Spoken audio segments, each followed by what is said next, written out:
We say good morning again to Stuart, our evangelical, I imagine, fundamentalist Christian, speaking to us from Holy Trinity in Gisleham. Now, please be advised, I can't spell the exact Gisleham, but I'm assuming it's in Suffolk. I want you to pay a bit of attention to what Stuart is saying this morning, because I've paid a bit of attention to him, and I'm a bit critical of him, and I'm a Christian.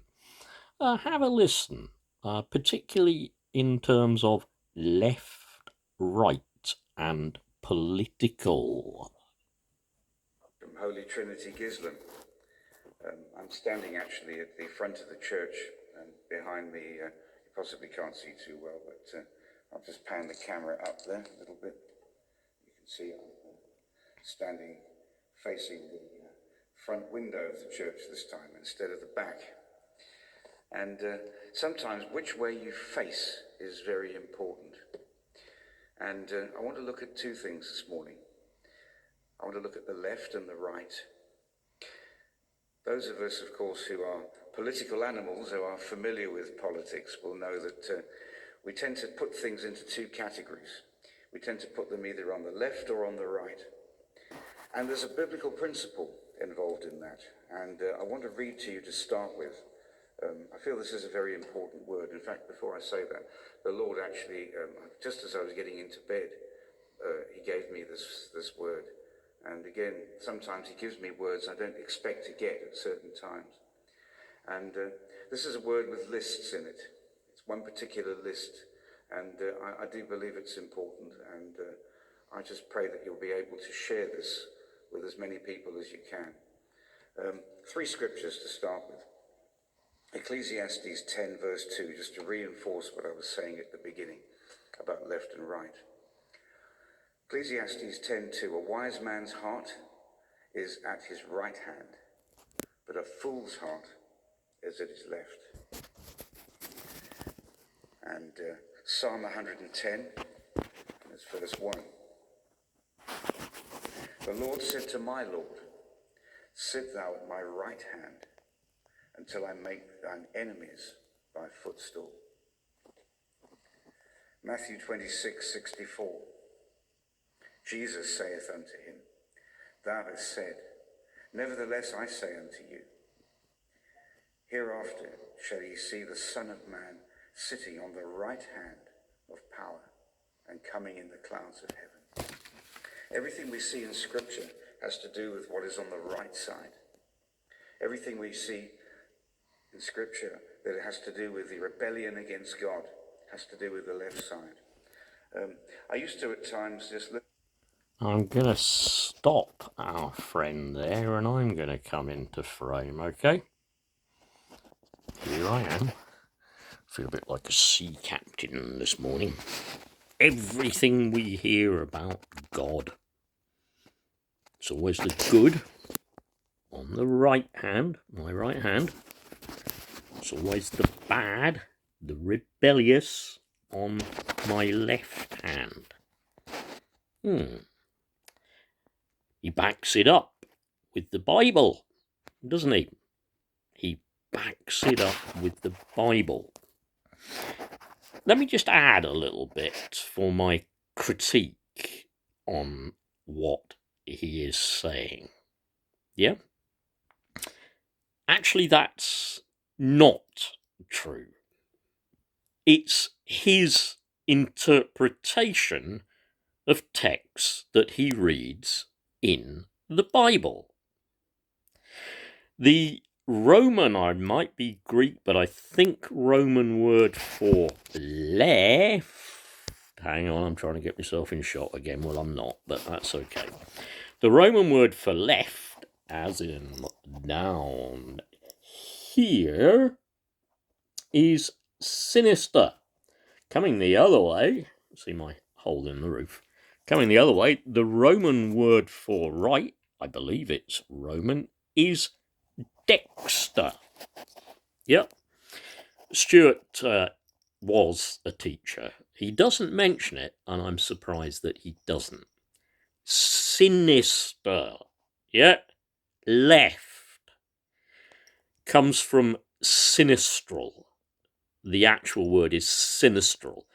Sinister, dexter is left, right, left, right, left, right, halt!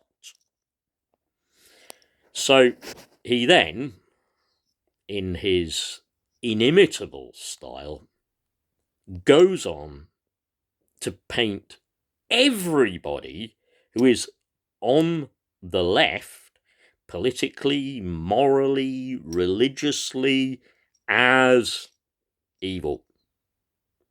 Totally evil.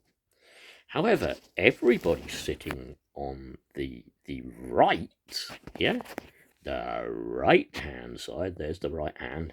Well, let's just take the camera and bring that right, well, there's the right arm anyway, right arm all the way down to like the fingers anyway. Anything on the right, that favoured right side, is of course totally holy, totally supports God, is 100% behind Jesus. Absolute rubbish. Absolute rubbish. And it deserves public contradiction. Public contradiction. He's talking rubbish.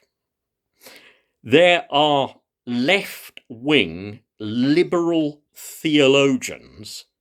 There have been since the days of Aslan, Oregon, and the initial church fathers, who he would describe as left-wing and liberal, who are, one, still Christians, and two, not evil. A blanket thing there from him, a blanket little judgment, yeah, familiar, I'm sure, to Trump supporters in many a US evangelical fundamentalist church.